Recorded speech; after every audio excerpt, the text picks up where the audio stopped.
Hello guys, silent ഫുട്ബോളിൻ്റെ മറ്റൊരു വീഡിയോയിലേക്ക് സ്വാഗതം. സമ്മർ ട്രാൻസ്ഫർ വിൻഡോൻ്റെ സ്റ്റേജ് 1 ഓപ്പൺ ആയിട്ടുണ്ട്. ജൂൺ 10 വരെയാണ് അത് ഓപ്പൺ ആയിട്ടുണ്ടാവുക. പ്രോമിനൻറ്റ് ക്ലബ്സിൻ്റെ ട്രാൻസ്ഫർ വിശേഷങ്ങളും ചെറിയ റൂമേഴ്സും, കൂടുതലും റൂമേഴ്സാണ്, അതേപോലെ പ്ലെയർ ലിങ്ക്സും കാര്യങ്ങളൊക്കെ ഷെയർ ചെയ്യാൻ വേണ്ടിയിട്ടാണ് ഈ ചെറിയൊരു വീഡിയോ നമ്മൾ ചെയ്യുന്നത്. ആദ്യം തന്നെ നമ്മുടെ ക്ലബ്ബായ ആർസണലിൽ നിന്ന് തന്നെ സ്റ്റാർട്ട് ചെയ്യാം. സെസ്കോ ഗോയിക്കേഴ്സ് അതൊരു മെഗാ സീരിയൽ പോലെ ഇപ്പോഴും നടന്നു പോകുന്നു എന്നുള്ളതാണ്. ഒരു തീരുമാനമായിട്ടില്ല ആ കേസിൽ. ഇപ്പോൾ ലേറ്റസ്റ്റ് ആയിട്ട് അറിയാൻ കഴിഞ്ഞാൽ സെസ്കോ ആയിട്ട് കോൺക്രീറ്റ് ടോക്സ് നടന്നു പോകുന്നു. ആ ഒരു ഡീലിൽ കോൺക്രീറ്റ് ടോക്സ് നടക്കുകയാണെന്നൊക്കെയാണ് കേൾക്കുന്നത്. പക്ഷേ ഗോയിക്കേഴ്സിൻ്റെ ലിങ്ക് കട്ട് ഓഫ് ആവുന്നില്ല അവിടെ. രണ്ടുപേരും ഇപ്പോഴും സീനി തന്നെയുണ്ട്. അതിൻ്റെ ഇടയിലേക്ക് ഇപ്പോൾ ഒലീവ് വാറ്റ്കിൻസിൻ്റെ, ആസ്റ്റൺ വില്ലയുടെ ഒലീവ് വാറ്റ്കിൻസിൻ്റെ ഒരു ചെറിയ റൂമേഴ്സ്. പക്ഷേ റൂമേഴ്സ് മാത്രമാണ്, വേറെ കാര്യമായിട്ട് സ്ട്രെങ്ത് ഉള്ള റിപ്പോർട്ട്സ് ഒന്നുമില്ല. ഒലീവ് വാറ്റ്കിൻസ് ഇപ്പോൾ ജനുവരിയിൽ നമ്മൾ ട്രൈ ചെയ്തതാണെന്ന് പറയപ്പെടുന്നു. ഈ സമ്മർ ട്രാൻസ്ഫറിൽ ഒലീവ് വാറ്റ്കിൻസിൻ്റെ വരും തള്ളിക്കളയാൻ കഴിയില്ല എന്നുള്ള രീതിയിൽ ചെറുതായിട്ട് സംസാരങ്ങൾ കേൾക്കുന്നു. പക്ഷേ അത്ര സ്ട്രെങ്ത് ഒന്നും കിട്ടിയിട്ടില്ല അതിന്. സ്ട്രൈക്ക് സാഗ അങ്ങനെ മുന്നോട്ട് പോകുന്നതിൻ്റെ ഇടയിൽ ഇപ്പോൾ പുതിയതായിട്ട് റൂമർ കിട്ടിയതെന്ന് വെച്ച് കഴിഞ്ഞാൽ നമ്മുടെ ഡിഫൻസീവ് മിഡ്ഫീൽഡിലെ ഈ ഒരു സമ്മറിൽ ഫ്രീ ഏജൻ്റ് ആവുന്ന തോമസ് പാർട്ടയുടെ പിറകെ സ്പാനിഷ് മമ്പന്മാരായ ബാഴ്സലോണ കൂടിയിരിക്കുന്നു എന്നുള്ളതാണ്. ഒരു ഫ്രീ ട്രാൻസ്ഫറാണ് അവർ ഉദ്ദേശിക്കുന്നത് എന്നാണ് കേൾക്കുന്നത്. ആസ് ആർസണൽ ഫാൻ ഞാൻ പറയും നമുക്ക് നഷ്ടം എന്ന് തന്നെ ഞാൻ പറയുള്ളൂ. ഇപ്പോൾ സുബിമെൻഡി വരുന്ന കാര്യമൊക്കെ പറയുന്നു. ബട്ട് സ്റ്റിൽ തോമസ് പാർട്ട ആ ഒരു പൊസിഷനിൽ ഉണ്ടാവേണ്ടതാണ്. ആസ് എ ബെഞ്ച് പ്ലെയർ എന്ന് പറയുന്നത് ശരിയല്ല, ബട്ട് സ്റ്റിൽ തോമസ് പാർട്ടയ്ക്ക് ഒരു 1 ഇയർ എക്സ്റ്റൻഷൻ മിനിമം കൊടുത്ത് ടീമിൻ്റെ കൂടെ നിർത്തണം എന്നുള്ളതാണ്. കാരണം ടീമിൻ്റെ ഒരു പ്ലേയിങ് സ്റ്റൈലിൻ്റെ കൂടെ ആ ഒരു പ്രോസസ്സിൽ അത്രയ്ക്കും ഇമ്പോർട്ടൻറ്റ് റോള് വഹിക്കുന്ന ഒരു പ്ലെയറാണ്. സുബിമെൻഡി പുതിയൊരു സൈനിങ് വരുന്നു എന്ന് പറഞ്ഞാലും പാർട്ടയുടെ ആ ഒരു ടീമിലെ പരിചയം അല്ലെങ്കിൽ ആ ഒരു സിറ്റുവേഷൻസ് ഡീൽ ചെയ്യുന്ന രീതി എടുത്ത് കളയാൻ അങ്ങനെ പെട്ടെന്ന് കഴിയില്ല. തോമസ് പാർട്ട ഒരു ഫ്രീ ട്രാൻസ്ഫർ ആയിട്ട് പോകും. നമുക്കൊരു 5 കൊല്ലം മുമ്പ് 45 മില്യൺ പൗണ്ട്സിനാണ് എൻ്റെ ഓർമ്മ ശരിയാണെങ്കിൽ ഒരു ഡെഡ് ലൈൻ ഡേ ട്രാൻസ്ഫർ ആയിട്ട് അത്ലറ്റിക്കോ മാഡ്രിഡിൽ നിന്ന് വന്ന പ്ലെയറാണ്. ആ പ്ലെയറിൻ്റെ ബെസ്റ്റ് നമുക്ക് കിട്ടിയോന്ന് വെച്ച് കഴിഞ്ഞാൽ ഇല്ല എന്ന് പറയേണ്ടി വരും. ഒരുപാട് ഇഞ്ചുറീസും കാര്യങ്ങളൊക്കെ ആയിട്ട് ഒരുപാട് വലഞ്ഞൊരു പ്ലെയർ തന്നെയാണ്. ഒരുപാട് സമയമൊക്കെ പ്രോമിനൻറ്റ് സമയങ്ങളൊക്കെ പുറത്തിരിക്കേണ്ടി വന്നിട്ടുണ്ട് ഈ പ്ലെയറിന്. ഈ ഒരു കഴിഞ്ഞ സീസണിൽ നല്ല പെർഫോമൻസ് പുറത്തെടുത്തെങ്കിലും അറ്റ് ദി എൻഡ് നമുക്ക് സ്റ്റിൽ കപ്പൊന്നുമില്ല. ആ ഒരു പ്ലെയറിൻ്റെ ബെസ്റ്റ് നമുക്ക് കിട്ടിയെന്നുള്ളത് ഇപ്പോഴും പറയാറായിട്ടില്ല.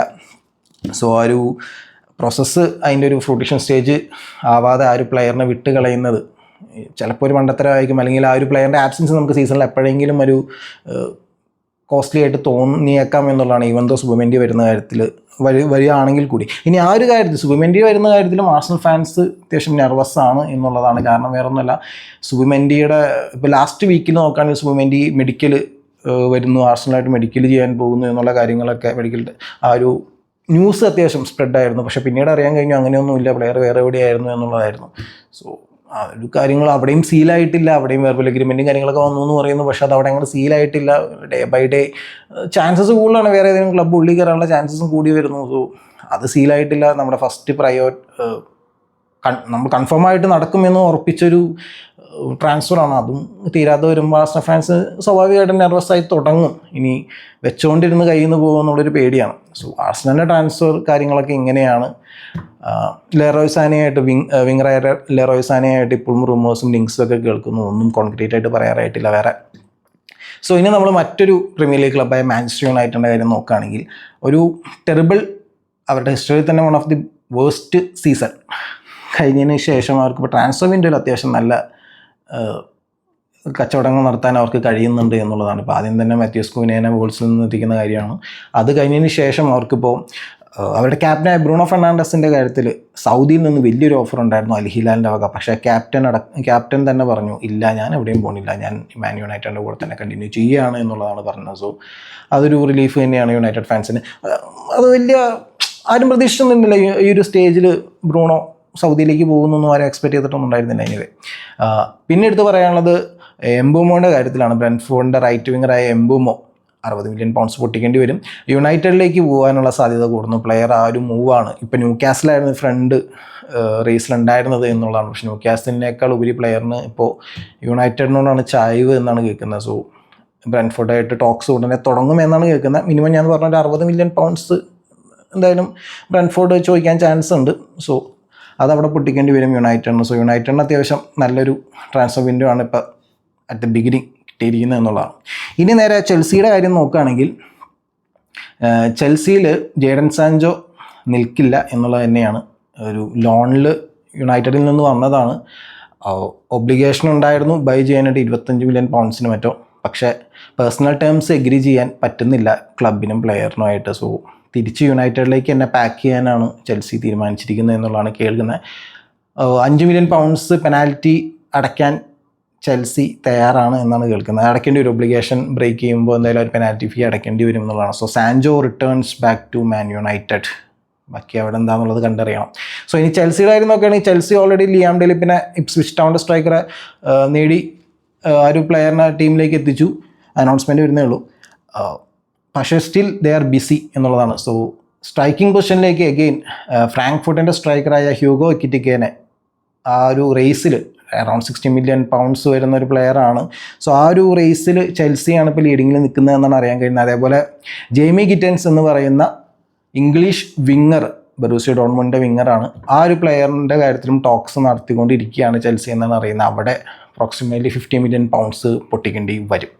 സോ ഇനി ലിവർപൂളിൻ്റെ കാര്യം നോക്കുകയാണെങ്കിൽ ഫ്ലോറിയൻ വിർട്സിന് വേണ്ടിയുള്ള 2 ബിഡുകളും ലെവർകൂസൻ റിജക്റ്റ് ചെയ്തു എന്നുള്ളതാണ്. രണ്ടാമത്തെ ബിഡ് അപ്രോക്സിമേറ്റ്ലി 109 മില്യൺ പൗണ്ട്സിനടുത്തായിരുന്നു എന്നാണ് അറിയാൻ കഴിയുന്ന അപ്രോക്സിമേറ്റ് വാല്യൂ ആണ്. പക്ഷേ അറിയാൻ കഴിഞ്ഞ അനുസരിച്ച് ലെവർകൂസൻ ഉദ്ദേശിക്കുന്നത്, അവർ എക്സ്പെക്റ്റ് ചെയ്യുന്നത് 120 മില്യൺ പൗണ്ട്സ് ആണ്. അല്ലെങ്കിൽ അതിലേക്ക് ഏതെങ്കിലും ഒരു പ്ലെയറിനെയും കൂടി ഇൻക്ലൂഡ് ചെയ്ത് കാര്യങ്ങൾ നടത്താൻ ഓക്കെയാണ് എന്നുള്ള രീതിയിലാണ് കേൾക്കുന്നത്. സോ ആ ഒരു അടുത്ത ബിഡ് എന്തായാലും ലിവർപൂളിനെ തന്നെ വെക്കും. പ്ലെയർ എന്തായാലും ലിവർപൂളിലേക്ക് തന്നെ എന്നുള്ള സ്റ്റേജ് ഇപ്പോൾ വേറെ ആരും ഇല്ല സീനിൽ. എന്തായാലും ഇപ്പോൾ എന്തായാലും ലിവർപൂൾ മാത്രമേ ഉള്ളൂ, പ്ലെയറിന് ലിവർപൂൾ തന്നെ മതി. സോ എന്തായാലും ഡീൽ സംഭവിക്കുക ചെയ്യും. അതേപോലെ മിലോസ് കർക്കസിൻ്റെ കാര്യത്തിലും ടോക്സ് നടത്തുന്നുണ്ട് ലിവർപൂൾ ബേർണമത്തുമായിട്ട്. അതും ഇങ്ങനെ കണ്ടിന്യൂ ചെയ്ത് പോകുന്നു. ഫ്രിംബോങ്ങിനെയും പെട്ടെന്ന് എത്തിക്കും. സോ ചെൽസിയുടെ മറ്റൊരു ട്രാൻസ്ഫർ അപ്ഡേറ്റ് പറയാനുള്ളത് എന്താണെന്ന് വെച്ച് കഴിഞ്ഞാൽ ചെൽസി പുതിയ ഗോൾ കീപ്പറെ തേടുന്നു എന്നുള്ളതാണ്. AC മിലാൻ്റെ മൈക്ക് മേഗ്നാൻ എന്ന് പറയുന്ന ഫ്രഞ്ച് ഗോൾ കീപ്പറായിട്ട് ചെൽസി കോച്ചായ എൻസോ മരസ്ക ഓൾറെഡി കോൺടാക്റ്റ് നടത്തി എന്നുള്ള രീതിയിൽ റിപ്പോർട്ട്സ് വരുന്നുണ്ട്. സോ നെക്സ്റ്റ് സീസണിലേക്ക് പ്ലെയറിനെ എത്തിക്കാനായിട്ട് ചെൽസി ശ്രമിച്ചേക്കാം എന്നുള്ളതാണ്. സോ നോക്കുകയാണെങ്കിൽ AC മിലാന് അടുത്ത next year champions league football ഇല്ല, ചെൽസിക്ക് അതുണ്ട്. സോ ഇനി എന്തായാലും കാര്യങ്ങൾ തീരുമാനിക്കേണ്ട AC മിലാൻ്റെ ഹൈറാർക്കിയും കാര്യങ്ങളൊക്കെയാണ് അറ്റ് ദി എൻഡ് തീരുമാനം എടുക്കുക എന്നുള്ളതാണ്. സോ എനിവേ ടോട്ടനം ഹോട്ട്സ്പറിൽ നോക്കുകയാണെങ്കിൽ ക്യാപ്റ്റനായ സോൺ അവസാനം ക്ലബ്ബ് വിടാൻ ഒരുങ്ങുന്നു എന്നുള്ളതായിട്ട് റൂമേഴ്സ് കേട്ട് തുടങ്ങിയിട്ടുണ്ട്. അത്ര ശക്തി പിടിച്ചിട്ടില്ല. എന്തായാലും വരുന്ന ദിവസങ്ങൾ നമുക്ക് അറിയാൻ കഴിയും എന്നുള്ളതാണ്. സോ AC മിലാൻ്റെ മറ്റൊരു റിപ്പോർട്ട് പറയാനുള്ളത് തിയോ ഹെർണാണ്ടസ്, അവരുടെ ഫ്രഞ്ച് ലെഫ്റ്റ് ബാക്ക്, അത് ആ പ്ലെയറിനായിട്ട് ഒരു കോൺട്രാക്റ്റ് എക്സ്റ്റൻഷൻ്റെ കാര്യത്തിൽ, പുതിയ കോൺട്രാക്റ്റിൻ്റെ കാര്യത്തിൽ ഒരു തീരുമാനം എത്താനായപ്പോൾ അൽ ഹിലാൽ ഒരു അപ്രോച്ചായിട്ട് വന്നിരുന്നു. സോ ക്ലബ്ബുമായിട്ട് AC മിലാനുമായിട്ട് അൽ ഹിലാൽ ഒരു എഗ്രിമെൻറ്റിൽ എത്തി എന്നുള്ളതാണ് കേട്ടത്. അറൗണ്ട് 30 മില്യൺ പൗണ്ട്സിൻ്റെ ഒരു ട്രാൻസ്ഫർ ഫീ അൽ ഹിലാൽ കൊടുക്കാമെന്നൊക്കെ ഏറ്റു എന്നാണ് റിപ്പോർട്ട്സ് വന്നത്. പ്ലെയർ തീരുമാനിക്കണം പക്ഷേ എന്നുള്ളതായിരുന്നു. സോ പ്ലെയറിനാണ് തിയോ ഹെർണാണ്ടസിനാണെങ്കിൽ 17 മില്യൺ പൗണ്ട്സ് പെർ ഇയർ കിട്ടുന്നൊരു ഓഫറായിരുന്നു. പക്ഷെ ഇപ്പം അറിയാൻ കഴിയുന്നത് പ്ലെയർ മേ ബി ആ ഒരു ഓഫർ നിരസിച്ചേക്കാം എന്നുള്ളതാണ്. കാരണം അത്ലറ്റിക്കോ മാഡ്രിഡിൽ നിന്നും ന്യൂകാസിലിൽ നിന്നും ഓഫേഴ്സ് വരുന്നതായിട്ട് റിപ്പോർട്ട്സ് അല്ലെങ്കിൽ റൂമേഴ്സ് പറഞ്ഞു കേൾക്കുന്നു. സോ മേ ബി പ്ലെയർ യൂറോപ്പിൽ തന്നെ നിൽക്കാൻ ചാൻസ് ഉണ്ട്. അൽ ഹിലാലിൻ്റെ ഓഫർ ചിലപ്പോൾ തള്ളിക്കളഞ്ഞേക്കാം എന്നുള്ള രീതിയിൽ കുറച്ച് റൂമേഴ്സ് ഇപ്പോൾ വരുന്നുണ്ട് എന്നുള്ളതാണ്. സോ ഇനിയിപ്പോൾ ഇന്റർ മിലാൻ്റെ കാര്യം പറയുകയാണെങ്കിൽ, നേരെ മിലാൻ്റെ കൗണ്ടർ പാർട്ടായ ഇന്റർ മിലാൻ്റെ കാര്യം പറയുകയാണെങ്കിൽ, അവിടെ കോച്ചായ ഇൻസാഗി സ്ഥാനം ഒഴിഞ്ഞു. ആളിനി നേരെ അൽ ഹിലാലിലേക്ക് പോവുകയാണ്. ചാമ്പ്യൻസ് ലീഗ് ഫൈനലിലെ ആ ഒരു ഡെവിസ്റ്റേറ്റിംഗ് ഹ്യൂമിലിയേറ്റിംഗ് 5-0 ലോസിന് ശേഷം അധികം വൈകാണ്ട് തന്നെ ആ ഒരു സ്ഥാനം ഇൻസാഗി ഒഴിഞ്ഞു എന്നുള്ളതാണ്. സോ കോച്ചിനിപ്പോൾ നേരെ അൽ ഹിലാലിലേക്ക് around 26 million pounds per year എന്നാണ് പറഞ്ഞ് കേൾക്കുന്നത് ഇനീഷ്യലി. സോ ആ ഒരു ഓഫറിന് അൽ ഹിലാലിലേക്ക് ചേക്കേറുകയാണ്. സോ ക്ലബ് വേൾഡ് കപ്പിന് മുന്നോടിയായിട്ട് തന്നെ കോച്ച് സ്ഥാനം ഏറ്റെടുക്കുമെന്ന് തന്നെ നമുക്ക് വിചാരിക്കാം. ആൻഡ് ഇനി നോക്കാനുള്ളത് നേരെ റയൽ മാഡ്രിഡിൻ്റെ കാര്യത്തിലാണ്. സ്പാനിഷ് മൊമ്മമാരെ റയൽ മാഡ്രിഡിൻ്റെ കാര്യത്തിൽ അവർ ഓൾറെഡി ഡീൻ ഹ്യൂസിൻ്റെയും അലക്സാണ്ടർ അർണോൾഡിൻ്റെയും കാര്യങ്ങളൊക്കെ സീൽ ചെയ്ത വഴിക്ക് അടുത്തവർ നോക്കിയിരുന്ന ലെഫ്റ്റ് ബാക്ക് പൊസിഷനിലേക്ക് അവരുടെ ടാർഗറ്റ് ആയിരുന്ന അൽവാരോ കരേരാസിൻ്റെ കാര്യത്തിലായിരുന്നു, ബെൻഫിക്കയുടെ ലെഫ്റ്റ് ബാക്ക്. സോ ഈ ഒരു പ്ലെയറിൻ്റെ കാര്യം നോക്കുകയാണെങ്കിൽ പേഴ്സണൽ ടേംസ് എല്ലാം പ്ലെയറായിട്ട് ഓൾറെഡി എഗ്രി ചെയ്തതാണ്. അതിനൊന്നും ഒരു കുഴപ്പമുണ്ടായിരുന്നില്ല. Player wants to join Real Madrid, അതിനൊന്നും പ്രശ്നം ഉണ്ടായില്ല. പക്ഷേ ഇപ്പോൾ പ്രശ്നം വന്നിരിക്കുന്നത് ബെൻഫിക്ക ആയിട്ടുള്ള ടോക്സിൽ ചെറിയൊരു ഹോൾട്ട് വന്നിട്ടുണ്ട്. ഹോൾട്ട് എന്ന് പറയാൻ വലിയ റോഡ് ബ്ലോക്ക് എന്ന് പറയാൻ വേണമെങ്കിൽ, കാര്യം 50 മില്യൺ പൗണ്ട്സ് ആണ് ബെൻഫിക്ക ചോദിക്കുന്നത്. പക്ഷേ ആ ഒരു എമൗണ്ട് നൽകാൻ റയൽ മാഡ്രിഡ് ഇപ്പോൾ തൽക്കാലം തയ്യാറല്ല എന്നുള്ള രീതിയിലാണ് കേൾക്കുന്നത്. വില കുറയ്ക്കണം എന്നുള്ള ശാഠ്യത്തിൽ റയൽ മാഡ്രിഡ് നിൽക്കുന്നു, വില കുറയ്ക്കില്ല എന്നുള്ള ശാഠ്യത്തിൽ ബെൻഫിക്ക നിൽക്കുന്നു. സോ ആ ഡീൽ ആ ഒരു കാരണത്താൽ കൊളാപ്സ് ചെയ്യുമെന്നല്ല പറയുന്നത്. മേ ബി അതൊരു റോഡ് ബ്ലോക്കാണ്. ഇപ്പോൾ പ്ലെയറിന് താല്പര്യമുണ്ട്, ക്ലബിനും താല്പര്യമുണ്ട് ആ പ്ലെയർ വരണമെന്നുള്ളത്. ബട്ട് ഈ ഒരു ഡീല് സെറ്റായില്ലെങ്കിൽ, രണ്ട് ക്ലബ്ബുകൾ തമ്മിലുള്ള ടോക്ക് ശരിയായില്ലെങ്കിൽ മേ ബി ഡീൽ കൊളാപ്സ് ചെയ്തേക്കാമെന്നേ പറയാൻ കഴിയുള്ളൂ തൽക്കാലം. ഒരു ചെറിയ റോഡ് ബ്ലോക്ക് തന്നെയാണ്. പക്ഷേ ആ ഒരു സമയത്തേക്ക് സ്പാനിഷ് മീഡിയാസിൻ്റെ ഭാഗത്തു നിന്നെല്ലാം ഒരു പ്ലാൻ ബി റയൽ മാഡ്രിഡിൻ്റെ ഭാഗത്തു നിന്നുണ്ട് എന്നുള്ള രീതിയിൽ റിപ്പോർട്ട്സ് വന്നു തുടങ്ങി. ഒരു പ്ലാൻ ബി ആയിട്ട് കാണുന്നത് പഴയ ലാമാസിയ പ്രൊഡക്റ്റായ അലസാൻഡ്രോ ഗ്രിമാൽഡോൻ്റെ പേരാണ് കേൾക്കുന്നത്. ലെവർകൂസൻ്റെ ലെഫ്റ്റ് ബാക്ക് സാബി അലോൺസോയുടെ കീഴിൽ നല്ലൊരു മികച്ച പെർഫോമൻസ് തന്നെ കാഴ്ചവെച്ചിരുന്ന ഗ്രിമാൽഡോനെ കൊണ്ടുവരാനായിട്ടായിരിക്കും സാബി അലോൺസോൻ്റെ പ്ലാൻ ബി എന്നുള്ള രീതിയിൽ റിപ്പോർട്ട്സ് വരുന്നുണ്ടായി. സോ അതെന്തായാലും കുറച്ച് ദിവസങ്ങളിനുള്ളിൽ തന്നെ ബെനിഫിക്കയുള്ള ടോക്സ് പ്രൊസീഡ് ചെയ്യുന്നതനുസരിച്ച് നമുക്ക് അതിനൊരു ക്ലാരിഫിക്കേഷൻ കിട്ടുമെന്നുള്ളതാണ്. സോ ഇതൊക്കെയാണ് പുതിയതായിട്ട് ഷെയർ ചെയ്യാനുള്ള ട്രാൻസ്ഫർ റൂമേഴ്സ്, ട്രാൻസ്ഫർ വിശേഷങ്ങൾ, ട്രാൻസ്ഫർ ലിങ്ക്സ് കാര്യങ്ങളൊക്കെ.